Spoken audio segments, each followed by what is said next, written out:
नमस्कार साथियों, एक बार फिर आप सभी का स्वागत है मेरे YouTube चैनल विनोद चेजारा पर। साथियों, नए सत्र 2024-25 के लिए शाला दर्पण पर निःशुल्क पाठ्य पुस्तक की जो हमें डिमांड करनी है उसके लिए ऑप्शन प्रारंभ हो गया है और समय रहते आप ये डिमांड करके इसे लॉक कर दें। आज के इस वीडियो में हम पूरी प्रोसेस ये समझेंगे कि हमें शाला दर्पण पर निःशुल्क पाठ्य पुस्तक की डिमांड कैसे करनी है। इसके लिए हम चलते हैं विद्यालय की शाला दर्पण पर और उसे लॉगिन कर लेते हैं। शाला दर्पण पर लॉगिन होने के बाद आपको जाना है योजनाएं टैब में। यहां आपको ऑप्शन मिल जाएगा निःशुल्क पाठ्य पुस्तक / कार्य पुस्तिका। यहां क्लिक कर तो यहां साथियों निःशुल्क पाठ्य पुस्तक या कार्य पुस्तिका जो मॉड्यूल है इसमें आपको जो ऑप्शन दिखाई देते हैं, यहाँ आपको एक ऑप्शन दिखाई देगा फ्री टेक्स्ट बुक स्कूल मांग प्रविष्टि 24-25। यहाँ आपको क्लिक करना है। यहाँ आपको कुछ नोट के रूप में बिंदु दिए गए हैं। इन बिंदुओं को आप अच्छी तरह से पढ़ लें ताकि जब आप पाठ्य पुस्तक की डिमांड करते हैं तो आपके सामने कोई समस्या नहीं आए। अब यहाँ एंट्री मोड में आप देख रहे हैं बुक्स डिमांड आ रहा है और school books demand lock schedule 24-25 3/1 से 12/1। यहाँ आपको 12 जनवरी तक जो स्कूल की डिमांड है वो लॉक कर देनी है। अब यहाँ आपको आपकी क्लास ग्रुप सेलेक्ट करनी है तो यहाँ एक ही ग्रुप आ रहा है क्लास 1 से 12। अब यहाँ आपको view books demand for school पर क्लिक करना है तो नीचे आपको जो बुक्स है वो दिखाई देंगे। यहाँ लिखा है कक्षा 6 से 10 तक तृतीय भाषा की डिमांड विद्यार्थियों द्वारा ली जाने वाली तृतीय भाषा के अनुसार कक्षावार जनरेट डिमांड के बराबर संचालित समस्त भाषाओं के योग संख्यात्मक प्रविष्टि की जानी है। कक्षा 11 और 12 के अध्ययनरत विद्यार्थी वार वैकल्पिक विषय की मैपिंग प्रपत्र 7 में किए जाने के उपरांत नामांकन प्रदर्शित होगा। यहाँ आप इसे समझ लें कि यहाँ जो ऑप्शन दिए गए हैं, सबसे पहले कक्षा, उसके बाद विषय, उसके बाद पुस्तक का नाम और अनुमानित नामांकन। ये अनुमानित नामांकन है इस वर्ष जो विद्यार्थी जिस कक्षा में है उन्हें अगली कक्षा में मानते हुए। तो यहाँ आगामी सत्र के लिए ये कुछ नामांकन ये आ जाएगा।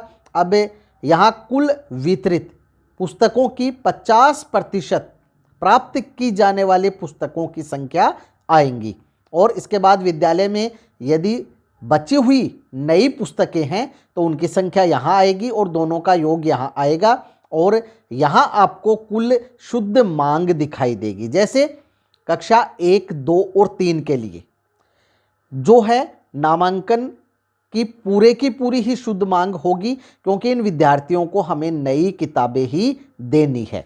तो यहाँ आप देख सकते हैं कक्षा 1 में इस वर्ष जैसे हमारे 11 का नामांकन है तो अगली साल ये कक्षा 2 में चले जाएंगे।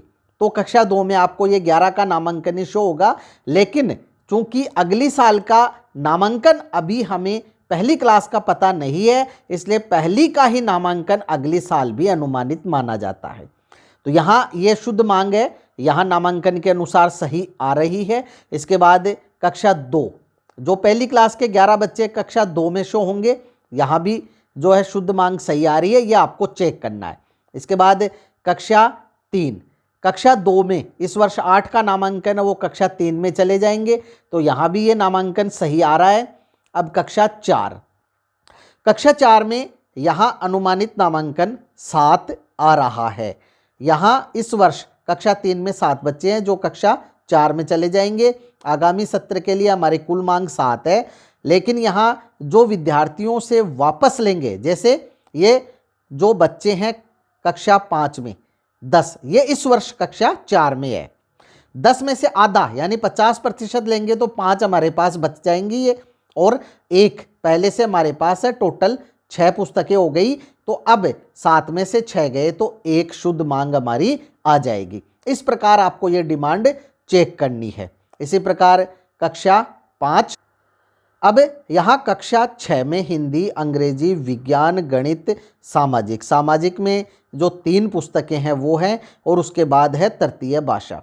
तो यहाँ आप देख सकते हैं कि कक्षा 6 में नामांकन है 7, 3 50% हम लेंगे विद्यार्थियों से, वो हो जाएंगी।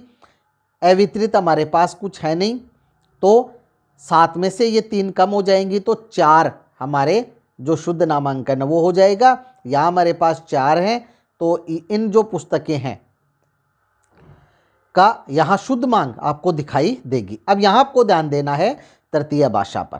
तृतीय भाषा जैसे 6ठी क्लास में अगर आपके संस्कृत है तो यहाँ ये नामांकन संस्कृत का भरना है, जो कि आप ऊपर देख रहे हैं, क्योंकि अगले वर्ष 6ठी क्लास में ये 7 विद्यार्थी हमारे पास होंगे। तो यहाँ संस्कृत की भी हमें 7 ही किताबें चाहिए, तो यहाँ हम क्या भर देंगे, यहाँ हम 7 भर देंगे और बाकी में 0 ही रहने देंगे।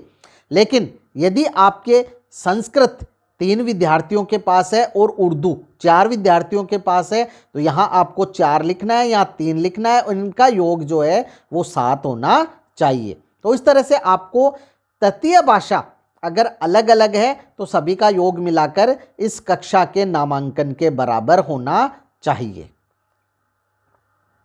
अब यहाँ हमने 7 भर दिया है, अभी जब हम सबमिट करेंगे उसके बाद ये हमें शो हो जाएंगी डिमांड, बाकी में हम 0 ही रहने देते हैं। इसी प्रकार कक्षा जो 8 है उसका भी जो नामांकन है वो हमें संस्कृत में जो है वही लिखना है,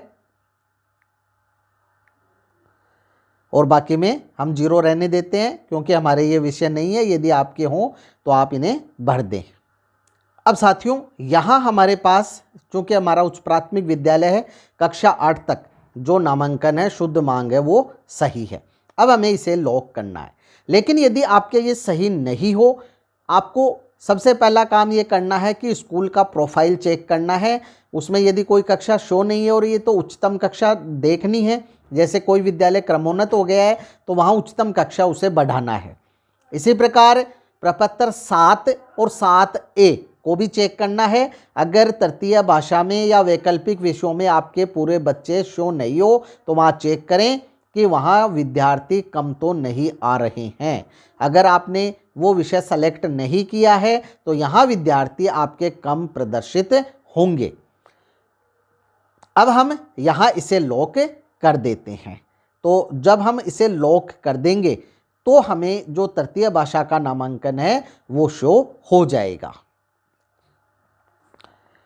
अब यहाँ अगर फिर भी आपके कोई दिक्कत हो तो आप कमेंट बॉक्स में कमेंट अवश्य करें, आपकी समस्या का समाधान करने का पूरा प्रयास किया जाएगा। यहाँ जरूरी सूचना आई है, विद्यालय निःशुल्क पाठ्य पुस्तक स्टॉक रजिस्टर से प्रारंभिक स्टॉक, वितरित स्टॉक और अंतिम शेष का मिलान जो है कर लिया गया है। विद्यालय में संचालित माध्यम कक्षा वर्ग विषय अनुरूप पोर्टल पर पुस्तकों का चयन कर लिया गया है, और संचालित पुस्तकों के अतिरिक्त पुस्तक के चयन अथवा संचालित पुस्तक चयन नहीं किए जाने की स्थिति में मांग में कमी या अधिकता उत्पन्न होती है तो संस्था प्रधान जिम्मेदार होंगे। अब हमें इसे यहाँ से अगर सही है तो लॉक करना है, नहीं तो कैंसिल करके वापस जाना है। अगर आपने लॉक कर दिया और फिर आपको कोई गलती का पता चलता है तो घबराने की ज़रूरत नहीं है। जब तक डिमांड PEEO के द्वारा लॉक नहीं की जाती, आप इसे कितनी बार भी अनलॉक कर सकते हैं और दोबारा लॉक कर सकते हैं। यहाँ ये सक्सेसफुली जो डिमांड है वो हो गई है। कृपया लॉक की गई डिमांड देखने के लिए हमें प्रिंट लेने के लिए view books demand for school button पर पुनः क्लिक करना। ये आप देख रहे हैं, यहाँ डेट आ गई है लॉक की। अगर फिर भी कोई गलती है तो आप यहाँ इस अनलॉक बटन पे क्लिक करके इन्हें अनलॉक कर सकते हैं, लेकिन तब तक जब तक कि आपके नोडल या PEEO ने इसे लॉक नहीं कर दिया हो। अब हम वापस ऊपर चलते हैं और यहाँ view books demand for school पे एक दोबारा क्लिक करते हैं तो हमें इसका जो प्रिंट लेने का ऑप्शन है या देखने का ऑप्शन है वो दिखाई दे देगा, और यहाँ तृतीय भाषा का जो नामांकन है वो भी हमें शो हो जाएगा। तो यहाँ आप देख सकते हैं, अब तृतीय भाषा का पहले डिमांड 0 आ रही थी, लेकिन जब हमने लॉक कर दिया है 3 किताबें हमारे पास पुरानी आएंगी, तो 7 में से 3 घटके और 4 है वो शुद्ध डिमांड आ गई है। तो इस तरह से यहाँ जो संस्कृत की या तृतीय भाषा की जो डिमांड है वो हमारे पास शो हो गई है। तो ये आपको चेक कर लेना है। प्रिंट लेने के लिए आपको यहाँ ऊपर आना है और ऊपर ही ऊपर आपको यहाँ जो है प्रिंट लेने का ऑप्शन है वो मिल जाएगा। यहाँ आप इस प्रिंट बटन पर क्लिक करके और इसका प्रिंट ले सकते हैं।